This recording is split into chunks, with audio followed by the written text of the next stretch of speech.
What the fuck? March 31st, 2016. Square Enix officially shuts down Final Fantasy XI server support for the Sony PlayStation 2. This action ends the life of the PlayStation 2. In lieu of the end, we're actually going to talk about our fond memories of the PlayStation 2 and some of its great games that were on the console. Today, I'm joined by Todd and also Melissa from Droids Canada, and they're also going to share some of their memories about the console and the games that they loved on it. Now, my personal memories of the PlayStation 2, I have a ton actually. What a lot of you don't know is the PlayStation 2 is actually my most favorite console. Even before I got the console, I got some random package in the mail, and it had like 4 or 5 PlayStation 2 games in it. It was addressed to my parents' house. My parents lived in that house for years. The name was some random person's name. I tried looking up in the yellow pages, because internet wasn't the greatest then, to try to find the original owner. There was no name in the book, so I ended up keeping the games. My first interaction with the PlayStation 2 was I just moved out on my own. It was my first time, my first apartment. The only thing I had in my apartment was a mattress on the floor, a little printer stand that had my 19-inch color TV on it, my PS2, because I just bought the PS2 right before moving out. Well, I bought it the day before moving out. Didn't even unpackage it that night because I was too busy packing the rest of my stuff, like my clothes and all my old consoles and whatnot. And then my like Pentium 3 computer and my desk. So I had this 1-bedroom apartment, and all I had in it was sleep, video games, computer for more video games. It was still my ideal setup. My wife would disagree on that one. So yeah, I had no cable, I had no internet at this stage. So actually I asked Todd if I could borrow a DVD or two, and he lent me the movie Gladiator. This interaction has actually spawned a whole joke amongst our friends, because I took Gladiator the minute he brought it over, put it into my PlayStation 2, and played it on repeat for pretty much a week. It was my background noise as I was cleaning, or as I was setting stuff up, or just, vegging on the floor in my living room as I was waiting for some furniture that I ordered to come in.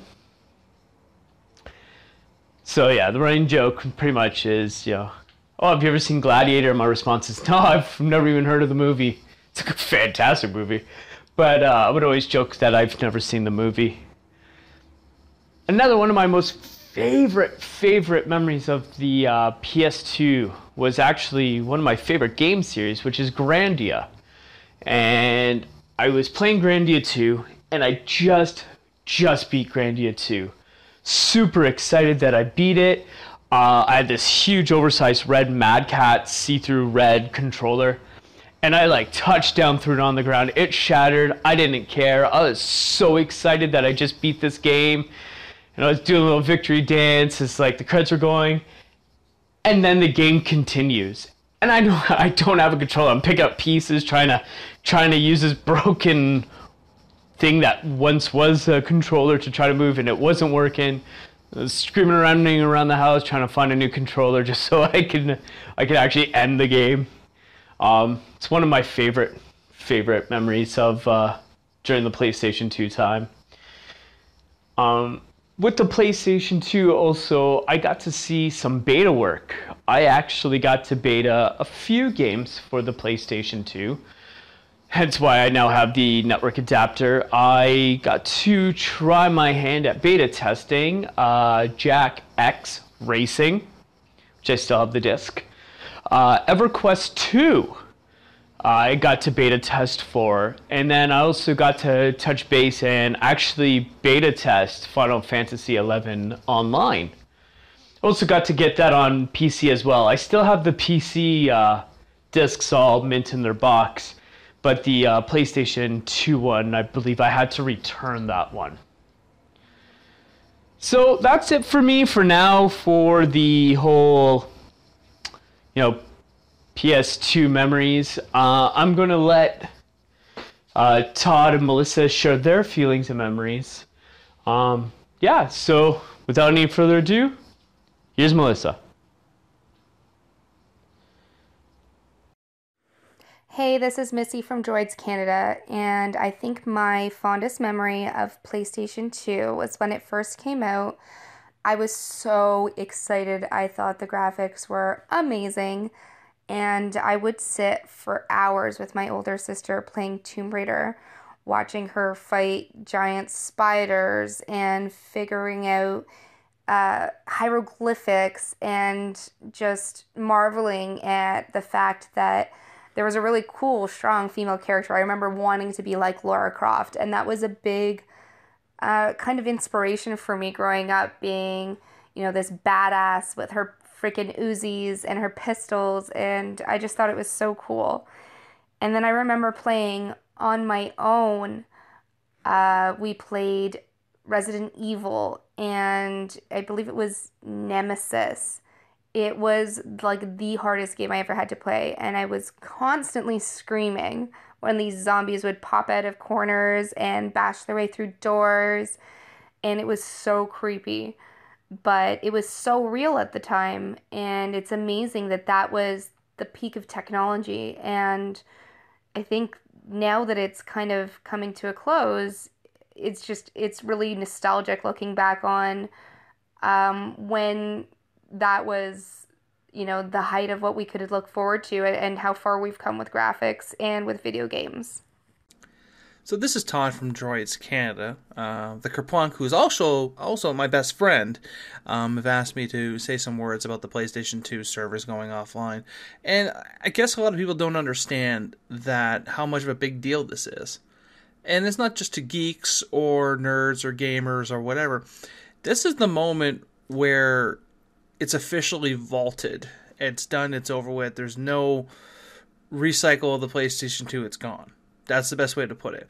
And to this day, I still see PlayStation 2 games that previously enjoyed copies or whatever at like video stores. I still have them in stock, and they're like $2. And I remember, which Ryan could agree with me as well, how much PlayStation I played. Like the PlayStation 2 was I owned every single generation of PlayStation, and the PlayStation 2 was probably the one I soaked the most hours into. Don't hear me wrong, I played a lot of the PlayStation 1.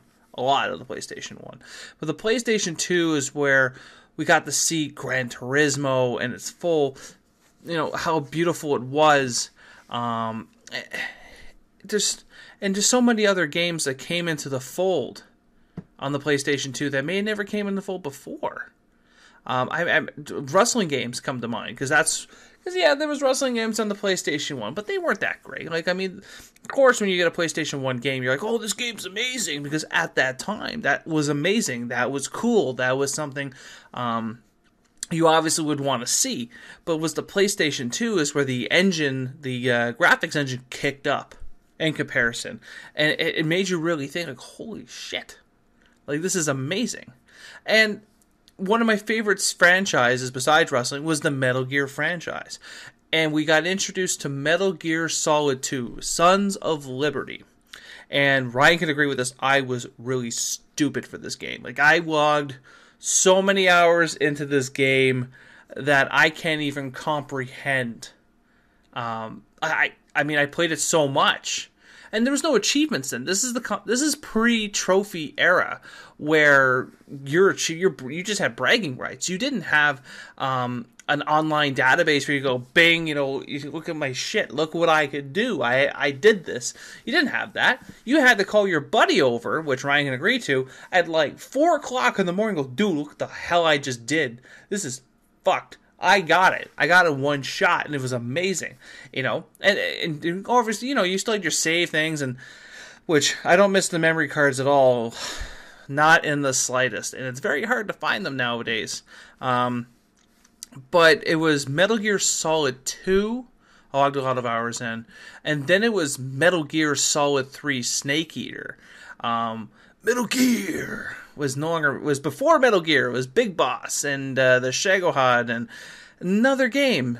Logged so many hours. And I don't think this game could have been played on any other console. I do own the Metal Gear Anthology set for PlayStation 3, and it's not the same. I don't feel the same. It doesn't make me want to play the game at all. The controls feel a little different. The nostalgic feel is not there, so I actually tracked down a PlayStation 2 just so I can play that game, because I kept it. I never got rid of those games. I still have them today. And I would never throw them away. That and my favorite Silent Hill game to date, which a lot of people have fought me on, because everyone says, well, Silent Hill 1 was really the best. No, it really wasn't. It was Silent Hill 2. Ryan knows this too, because he sat there and watched me play that game religiously for hours, because there's so many different endings, and the game is just messed right up, and I just enjoyed it overall. I just thought the game was just absolutely amazing, and I kept my copy, and now that I have a PlayStation 2 again, you know, I can play it again, I guess. There was online capability. I'm not going to say there wasn't. It wasn't great at all. I mean, I don't remember much of anything you could do online. I know with the one, I think it was Snake Eater, that you can go online and you can download a couple of camouflage skins, which would take up so much of your memory card space. So you had to make sure you had at least an 8 megabyte, not even kidding, 8 megabyte card for you to do for your saves, and another card for your additional content, because there was no such thing as DLC at that time. And there was also a time that I remember, I think it was, it was when Ryan was living in a basement apartment next to his parents, I think it was, and we rented Resident Evil, I want to say Survivor, I don't know, it was one of the many ones they made on top of the other games, but this game was the one where you play random survivors. There's really no story about it, but you can do co-op, but you can do online co-op, but then you'd have to run a cable. And I remember him wasting an entire day trying to get the internet working to this PlayStation 2, and then we realized we didn't even have a keyboard, because you need a keyboard. So then I couldn't find a keyboard for that, because it's unheard of at that time. I think USB was still pretty unheard of, USB connections. So that was just ridiculous. But you can't complain about the PlayStation 2. It made a lot of its money. And I know one day we'll probably be having this conversation about maybe the PlayStation 3. Eventually the PlayStation 4. We're not going to talk about the Vita. But I think, there's a lot of great memories with the PlayStation 2. And a lot of it revolves around my friends. A lot of them. Because we would spend so many hours just playing games and talking, or even this. I remember this one, and I'm not sure if Ryan will remember this, but we used to play this racing game, which was an import from Tokyo, called Tokyo Extreme Zero Racing. And I had to go through hell and high water to find this damn game, because it was the Japanese version of Gran Turismo, but better. And you did street racing and stuff, and we spent hours, maybe even days. And all you're doing, you're driving around, you have to flash your headlights at people to tell them you want to race, but sometimes their car's better. And I remember, I don't know if it was Ryan or I don't know who else, but said we should get a Dodge Viper. But it wasn't called a Dodge Viper because they didn't want to be caught with copyright laws. So it was some whatever. And that car had so much freaking torque that you couldn't stay on the road for the life of you. And it was hilarious. And that was just another great moment that came to mind. And I haven't really and Need for Speed Underground, which is another one. Since the PlayStation 2, I have not played much of a racing game at all. Because it just, the feeling of it is not the same. Well, I hope you enjoyed my memories of the PlayStation 2. I bid the PlayStation 2 a great retirement. And I'm going to go play it right now.